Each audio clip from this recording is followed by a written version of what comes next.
Thank you so much You're for very welcome. hanging on. Hey, We really what's going on? appreciate it. We Yes. hope you're okay. We're good. Yes, we're good. Perfect. So if you could introduce yourself. My name is Don Folden. I am the owner of DCBlackTours.com, Capital Buddy Tours. I do the Black history of DC. Awesome. And when did this get started? Can you tell me a little bit about I started in 2016 is when I started my company. Okay, and why did you start it? Specifically DC Black Tours. Because the new African American Museum, which used to be in Southeast DC in Anacostia, way up on Mars Road, the Anacostia Museum, used to be the Black History Museum.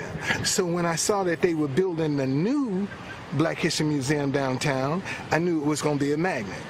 So you're going to have people coming from all over the world looking for some Black history, so why not just have the Black history of DC ready for them? Unfortunately, it hadn't caught on as much as it should, but I'm still in business. Yeah, awesome. So if you could just describe kind of the events starting from when you wanted to walk up and share your voice. Right.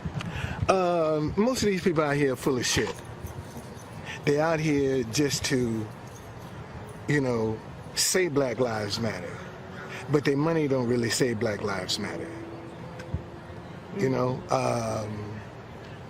A lot of them don't even know the history of the statue. Why it's there? The reason it was chosen, nothing. But they want to tear it down because they think it's offensive. And me and my wife have come out here on several occasions to clean up around the statue. I personally little kids chalked up the whole statue, and I came and removed all of the chalk that was on the statue. But you want to tear it down. See, why don't you turn it back to where it was originally facing, west? Could you explain the history behind that change? See, when they dedicated Mary McLeod Bethune in 1974, that statue has been there since 1876. When they dedicated her in 1974, they turned him around. So now you have a Black woman who's the first ever female Black person in DC to have a statue. Is Mary McLeod Bethune, who's an educator with a little boy and girl, is now facing a Black man that's kneeling before a white man. So it's telling her, no matter how much you educate that little Black boy, this will always be the Black man's position. See, because on the back of that statue, the chain ball and the whipping post is still there. And see, he was dressed in a loincloth so that he looked like a savage. And actually, the motto that they have for the slave that's with Lincoln is Archer Alexander. He's the last slave captured under the Fugitive Slave Act. They use his likeness. Wow. So if you could just kind of describe, you were talking to Jack, and just your message that you guys had between each other, and just your message to the crowd who wanted to not hear from you at all. Well, but see, here's the thing. We're going to have to be able to disagree without hating each other. That's the problem. We're all on the same sinking ship. And we're fighting like cats and dogs, and Rich got all the lifeboats. But we're fighting each other. Like if my half of the ship go down, yours is going to stay afloat. We all going to go down. So just because we disagree does not mean we can't dialogue. See, there's going to have to be a start somewhere. And see, a lot of these people that are talking Black Lives Matter, but their money don't say Black Lives Matter. They still supporting these corporations that's behind the very institutions that's allowing this condition to exist. What would be your message to those who were, you got water was thrown on you, hand sanitizer I heard. What would be your message to those people who are wanting to result in violence? Man, learn how to talk. Just because you disagree don't mean you got to hate each other. It don't mean you got to hate each other just because you disagree. And what would be your message to a very divided America? As you said, we're all on the same ship. We gotta start talking to each other and not at each other. And right now, we're too busy talking at each other and not to each other. We all got isms in the closet. So why can't we find out what we have in common? versus our differences. See, everybody keep highlighting our differences, but what about what we have in common? You know, why can't we? Because some of the same people that are hating each other, children don't even speak to them. You know, they got family members that don't speak to them. It's a whole lot of people out here protesting that don't even talk to their own brothers and sisters or their mothers and fathers, but they say Black Lives Matter.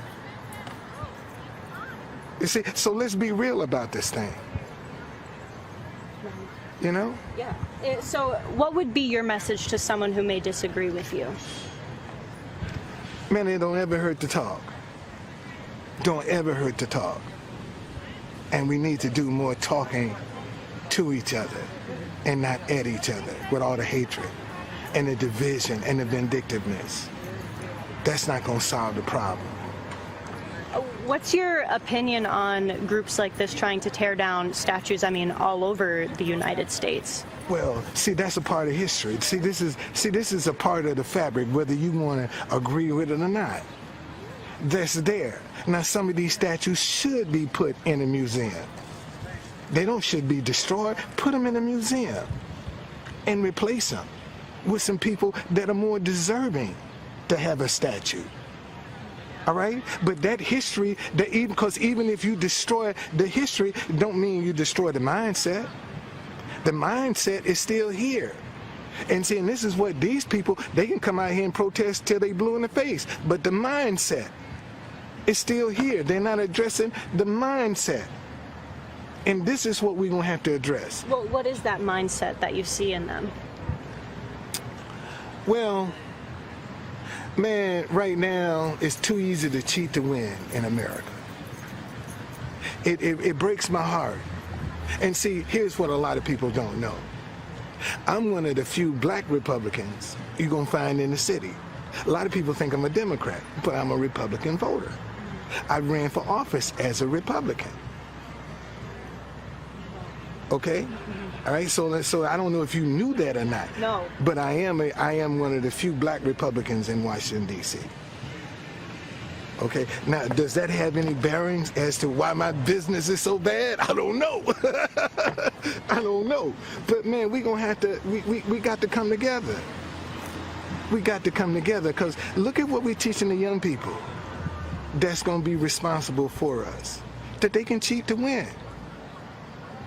You know, you got judges that's not even qualified with lifetime positions that's going to mess up some stuff. But you don't hear one protest of that. You see? And these are the kind of things that we're going to have to start protesting. Mm-hmm. So since you are a Republican, Joe Biden, who's the Democratic presidential candidate, on a podcast, a YouTube show, The Breakfast Club, said that if you don't vote for him or the Democratic Party, you ain't Black. What's your response to that? Well,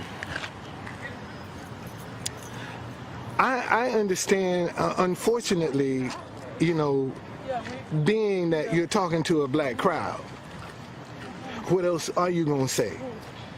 Because the majority of the people that you're talking to are Black.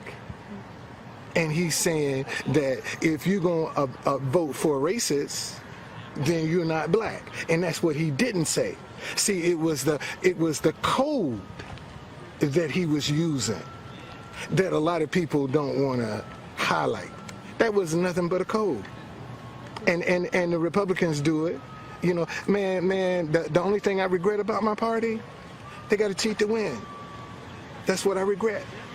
They have to cheat to win. And you don't have to.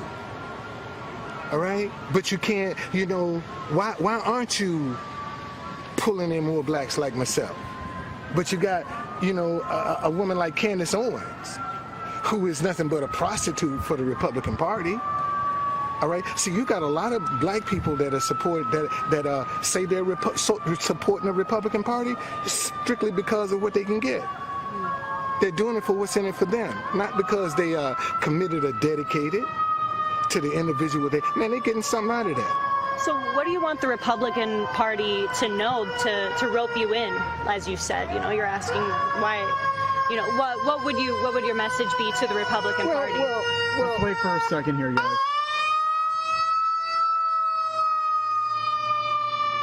Okay. See, in order for more blacks to become members of the Republican Party, first of all, they need to know their history. They'll know that the Democratic Party was the party of the KKK. All right? I can take you right now over to Barry Farms, which is in Southeast D.C., right? Which is one of the worst places in the world. Matter of fact, Barry Farms started out originally as a contraband camp. All right? That's originally, Barry Farms is the first contraband camp. What a contraband camp was, whenever runaway slaves made it to D.C. and told the Union soldiers they didn't want to go back because they were afraid their masters would make them work for the opposition, the Union soldiers would confiscate them as contrabands of war. Well, Barry Farms was the first contraband. When you confiscate them, you got to have somewhere to put them. Barry Farms was the first contraband camp.